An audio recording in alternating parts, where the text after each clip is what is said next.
जय हिंद। आज हम आपको बताना चाहते हैं राज्यसभा के सभापति और उप सभापति के बारे में। ये एक नया टॉपिक है। राज्यसभा के सभापति और उप सभापति आर्टिकल 89 में दिया गया है, अनुच्छेद 89 में दिया गया है राज्यसभा के सभापति और उप सभापति। राज्यसभा के सभापति बताते हैं कैसे बनते हैं। जैसे भारत में उपराष्ट्रपति का चुनाव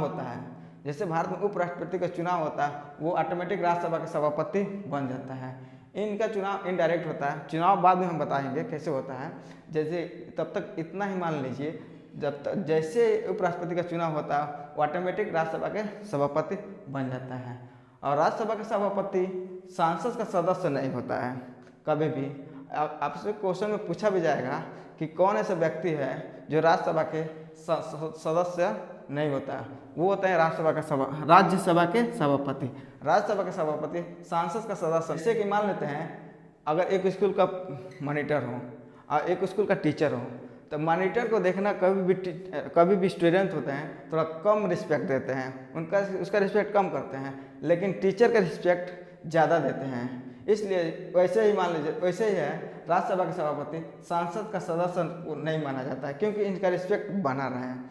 ऊपर हम बताए हैं उपराष्ट्रपति का चुनाव होता है तो डायरेक्ट सभापति हो जाते हैं। तो उपराष्ट्रपति जैसे राज्यसभा के सभापति होते हैं, इनको वेतन मिलता है, उपराष्ट्रपति के रूप में नहीं मिलता है, राज्यसभा के सभापति के रूप में मिलता है। जो कोई बोलता है उपराष्ट्रपति का वेतन कितना है, वो उपराष्ट्रपति का वेतन नहीं होता है, राज्यसभा के सभापति के रूप में वेतन मिलता है। जो कि कोई भी बोल देता है उपराष्ट्रपति का वेतन इतना है।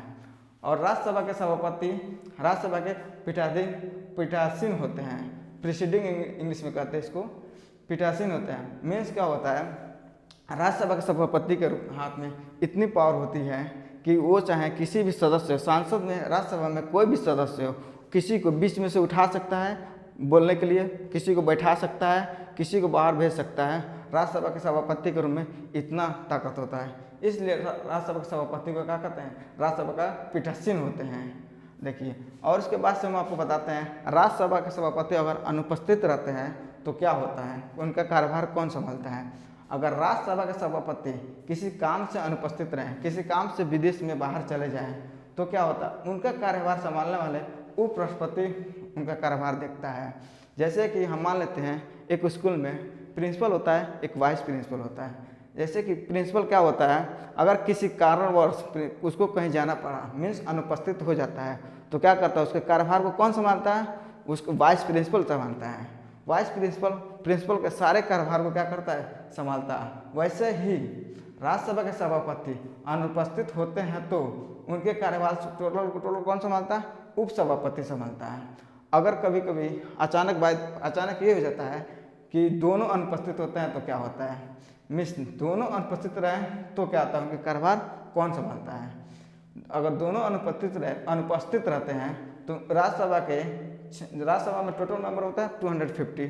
उस 250 में से 6 वरिष्ठतम सदस्य को क्या करते हैं राष्ट्रपति, 6 वरिष्ठतम सदस्य में से किसी एक वरिष्ठतम सदस्य को राष्ट्रपति क्या करता है, राज्यसभा के कार्यभार को दे देता है। जैसे कि वरिष्ठतम सदस्य में एज में वरिष्ठतम नहीं, वो एक्सपीरियंस में, कार्य में वरिष्ठतम होना चाहिए, उनको दे देता है संभालने के लिए। जैसे कि एक स्कूल में प्रिंसिपल होते हैं, वाइस प्रिंसिपल होते हैं। अगर वाइस प्रिंसिपल किसी कारणवश कहीं चले गए, अगर प्रिंसिपल का भी कोई काम आ गया, वो कारणवश कहीं चले गए, तो क्या किया जाता है, उस स्कूल में टीचर को देखा जाता है कौन वरिष्ठतम टीचर है, एक्सपीरियंस में कौन वरिष्ठतम टीचर है।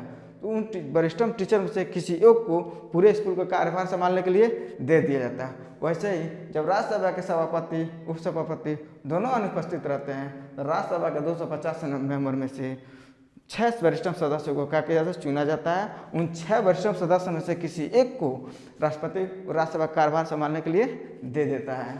और देखिए बताते हैं, राज्यसभापति अगर अपने कार्य न करना चाहता है, अपने कार्यभार को न संभालना चाहता, वहाँ से रिजाइन पत्र देना चाहता हो, तो वो राज्यसभा के सभापति अपना त्याग पत्र किसको दे सकता है, राष्ट्रपति को दे सकता है। राज्यसभा का सभापति कौन त्याग पत्र किसको दे सकता है, राष्ट्रपति को दे सकता है। और उप सभापति अपना त्याग पत्र किसको दे सकता है, सभापति को दे सकता है। मीन्स राज्यसभा के सभापति अपना त्याग पत्र राष्ट्रपति को दे सकता है और उप सभापति को दे सकता है। अगर इन दोनों में कोई खामियां पाई जाती हैं, जैसे कि राज्यसभा के सभापति में कोई खामियां पाया गया, कि इनमें कोई गलती पाया गया है, तो इनको हटाने के लिए हम महाभियोग की प्रक्रिया चलाते हैं। महाभियोग की प्रक्रिया क्या होती है हम आपको नेक्स्ट वीडियो में बताएंगे।